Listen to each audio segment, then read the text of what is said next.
Hello ಸ್ನೇಹಿತರೆ, ಈ ಪ್ರಪಂಚದಲ್ಲಿ ಯಾರೆಲ್ಲ ಸಕ್ಸಸ್ಫುಲ್ ವ್ಯಕ್ತಿಗಳಿದ್ದಾರೆ ಅವರು ಅನೇಕ ಕಷ್ಟಗಳನ್ನ ಅನುಭವಿಸಿ ಮುಂದೆ ಬಂದಿರುವಂತವರು. ಎಫರ್ಟ್ಸ್ಗಳಿಲ್ಲದೇನೆ ಸಾಧನೆಯ ಶಿಖರವನ್ನ ತಲುಪೋದಕ್ಕೆ ಸಾಧ್ಯನೇ ಇಲ್ಲ. ಏನಾದ್ರೂ ದೊಡ್ಡದಾಗಿ ಮಾಡಬೇಕು ಅಂತ ಅಂದ್ರೆ ದೊಡ್ಡದಾಗಿ ಅನುಭವಿಸಲೇಬೇಕಾಗತ್ತೆ ಮತ್ತು ಇದರ ಪ್ರಭಾವ ಬೇರೆ ಬೇರೆ ವ್ಯಕ್ತಿಗಳಲ್ಲಿ ಬೇರೆ ಬೇರೆಯದ್ದೇ ಆಗಿರುತ್ತೆ. ಒಬ್ರು ಕಷ್ಟಗಳನ್ನ ತುಳಿದು ಬಂದ್ರೆ ಇನ್ನೊಬ್ಬರು ಕಷ್ಟ ಅಂತ ಹತಾಶೆಗೆ ಒಳಗಾಗಿ ಬಿಡ್ತಾರೆ.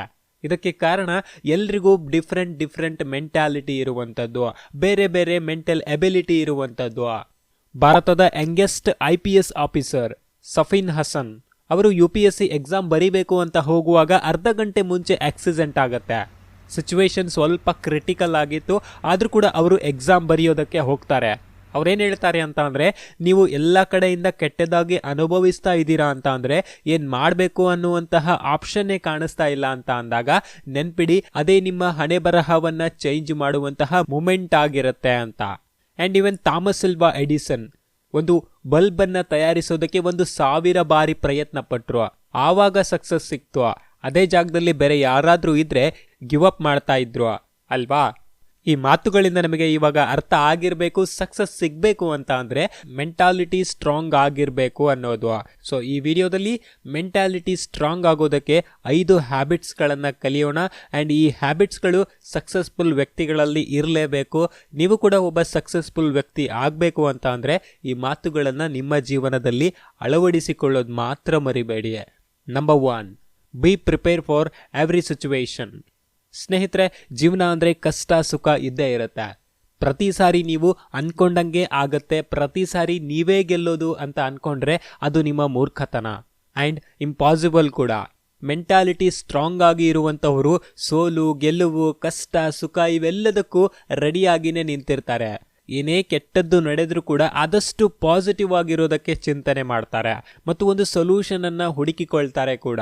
ಯಾವುದೇ ಕೆಲಸ ಮಾಡಬೇಕಾದ್ರೆ ಅದು ಸಕ್ಸಸ್ ಆಗಲಿಲ್ಲ ಅಂದ್ರೂ ಕೂಡ ನಾನು ಇನ್ನೊಂದು ರೀತಿಯಲ್ಲಿ ಪ್ರಯತ್ನ ಮಾಡ್ತೀನಿ. ಸಪೋಸ್ ಪ್ಲ್ಯಾನ್ A ವರ್ಕ್ ಆಗಲಿಲ್ಲ ಅಂದ್ರೂ ಕೂಡ ಪ್ಲ್ಯಾನ್ B ಇರಲೇಬೇಕು. Number 2, embracing change. Mentally strong ಇರುವಂತಹ ವ್ಯಕ್ತಿಗಳ 2ನೇ ಹ್ಯಾಬಿಟ್ ಇದು. ಮೆಂಟಲಿ ಸ್ಟ್ರಾಂಗ್ ಇರುವಂತಹ ವ್ಯಕ್ತಿಗಳು ಚೇಂಜನ್ನು ಅಕ್ಸೆಪ್ಟ್ ಮಾಡ್ತಾರೆ ಗುರು, ಬದಲಾವಣೆಗೆ ಜಾಸ್ತಿ ಒತ್ತನ್ನು ಕೊಡ್ತಾರೆ. ಸ್ನೇಹಿತರೆ, ನಿಮಗೆ ಗೊತ್ತಿರಬಹುದು, ಒಂದು ಹದ್ದಿನ ಆಯಸ್ಸು 70 ವರ್ಷ. ಆದರೆ 40 ವರ್ಷಕ್ಕೇನೆ ಹದ್ದಿಗೆ ಒಂದು ಭಯಾನಕವಾದಂತಹ ಡಿಸಿಷನನ್ನು ತೆಗೆದುಕೊಳ್ಬೇಕಾಗತ್ತೆ. 40 ವರ್ಷಗಳ ನಂತರ ಹದ್ದಿನ ಕಾಲುಗಳು ದುರ್ಬಲವಾಗ್ತಾ ಬರ್ತವೆ, ಬೇಟೆಯಾಡುವ ಶಕ್ತಿ ಕಡಿಮೆ ಆಗುತ್ತೆ, ಅದ್ರ ಜೊತೆಗೆ ರೆಕ್ಕೆಗಳು ಕೂಡ ದಪ್ಪ ಆಗ್ತವೆ, ಕೊಕ್ಕು ಕೂಡ ಡೊಂಕಾಗುತ್ತೆ.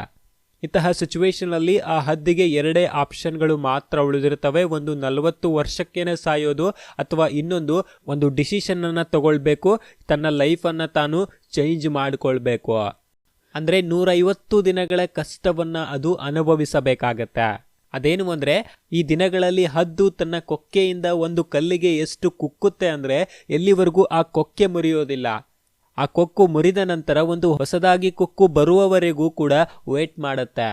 ಹೊಸದಾಗಿ ಕೊಕ್ಕು ಬಂದಮೇಲೆ ಅದರಿಂದ ದಪ್ಪ ಆಗಿರುವಂತಹ ರೆಕ್ಕೆಗಳನ್ನು ಕಟ್ ಮಾಡ್ಕೊಳ್ಳುತ್ತೆ. ಯಾಕಂದ್ರೆ ಹೊಸ ರೆಕ್ಕೆಗಳು ಬೆಳಿಲಿ ಅಂತ. ಅಂದ್ರೆ 150 ಪೇನ್ಫುಲ್ ದಿನಗಳ ನಂತರ ಹದ್ದು ತನ್ನ ಹೊಸ ಜೀವನವನ್ನ ಶುರು ಮಾಡುತ್ತೆ. ಸೊ ಕಂಫರ್ಟ್ ಝೋನ್ ಅನ್ನ ಬಿಟ್ಟು ನೀವು ಚೇಂಜ್ ಅನ್ನ ಅಕ್ಸೆಪ್ಟ್ ಮಾಡಿ ಮತ್ತು ನಿಮ್ಮ ಕೆಲಸ ಮುಂದುವರಿಸಿ. Number 3, embracing failures and mistakes.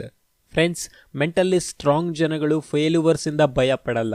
Failures ಅಂತ ಅಂದ್ರೇನೆ ನೀವು ಪ್ರಯತ್ನವನ್ನ ಪಡ್ತಾ ಇದ್ದೀರಾ ಅನ್ನೋದನ್ನ ಇಂಡಿಕೇಟ್ ಮಾಡುತ್ತೆ. ನೀವು ಏನಾದರೂ ಸಾಧಿಸ್ತೀರಾ ಅಥವಾ ಸಕ್ಸಸ್ ಆಗ್ತೀರಾ ಅಂತ ಅಂದರೆ ಅದು ಫೇಲ್ಯೂರ್ಸ್ಗಳಿಂದ ಮಾತ್ರ ಸಾಧ್ಯ. ಅದಕ್ಕೆ failures are the steps for success ಅಂತ ಹೇಳ್ತಾರೆ. ಈ ಮಾತನ್ನು ಯಾವತ್ತಿಗೂ ಮರಿಬೇಡಿ. Number 4, never afraid to take a risk. Mentally strong ಆಗಿದ್ದವರು ರಿಸ್ಕ್ ತಗೊಳ್ಳೋದಕ್ಕೆ ಯಾವತ್ತೂ ಹಿಂಜರಿಯೋದಿಲ್ಲ ಗುರು. ರಿಸ್ಕ್ ಇಲ್ಲದೆ ದೊಡ್ಡದಾಗಿ ಅಚೀವ್ಮೆಂಟ್ ಮಾಡೋದಕ್ಕೆ ಆಗೋದು ಇಲ್ಲ ಕೂಡ. ನಿಮ್ಮ ಗುರಿ ದೊಡ್ಡದಾಗಿದ್ರೆ ದೊಡ್ಡದಾಗಿ ರಿಸ್ಕನ್ನು ತಗೊಳ್ಳೇಬೇಕು. ಆ risk based on your reality ಆಗಿರಬೇಕು. ಈ ರಿಸ್ಕನ್ನು ತಗೊಳ್ಳದೇ ಇರೋದೇ ಎಲ್ಲದಕ್ಕಿಂತ ದೊಡ್ಡ ರಿಸ್ಕ್ ಅಂತ ಹೇಳ್ತಾರೆ. ಯಾವುದಾದ್ರೂ ಸಕ್ಸಸ್ಫುಲ್ ವ್ಯಕ್ತಿಗಳ ಬಯೋಗ್ರಫಿಯನ್ನು ನೀವು ಓದಿದ್ರೆ ಅಥವಾ ಕೇಳಿದ್ರೆ ನಿಮಗೆ ಗೊತ್ತಿರಬಹುದು, ಎಲ್ಲರೂ ರಿಸ್ಕನ್ನು ತೆಗೆದುಕೊಂಡೇ ಮುಂದೆ ಬಂದಿರುವಂಥವರು. So never afraid to take the risk. And number 5, don't make the same mistake again and again. ನೋಡಿ ಬಾಸು, ತಪ್ಪು ಮಾಡೋದ್ರಲ್ಲೇನು ತಪ್ಪಿಲ್ಲ. ಅದು ತಪ್ಪು ಅಂತ ಗೊತ್ತಾದ್ಮೇಲೆ ಮತ್ತೆ ಮತ್ತೆ ತಪ್ಪು ಮಾಡೋದು ದೊಡ್ಡ ತಪ್ಪು. ಮೆಂಟಲಿ ಸ್ಟ್ರಾಂಗ್ ಪೀಪಲ್ಗಳು ಮಾಡಿದ ತಪ್ಪನ್ನೇ ಪದೇ ಪದೇ ಮಾಡಲ್ಲ. ಮಿಸ್ಟೇಕ್ ಆಗತ್ತೆ, but learn from the mistakes.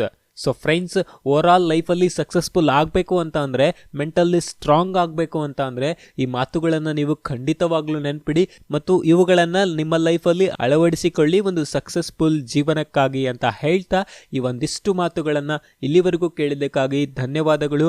ಅದ್ಭುತ ವಿಚಾರಗಳನ್ನು ಇವತ್ತು ನೀವು ಕಲ್ತಿದ್ದೀರಾ. ಇದೇ ರೀತಿಯ ವಿಡಿಯೋಗಳಿಗಾಗಿ ಚಾನಲನ್ನು ಸಬ್ಸ್ಕ್ರೈಬ್ ಮಾಡೋದು ಮಾತ್ರ ಮರಿಬೇಡಿ. ಸಿಗೋಣ ಮತ್ತೊಂದು ವಿಡಿಯೋದಲ್ಲಿ. ಅಲ್ಲಿವರೆಗೂ smile to your life. And final ಆಗಿ ಥ್ಯಾಂಕ್ ಯು ಫಾರ್ ವಾಚಿಂಗ್.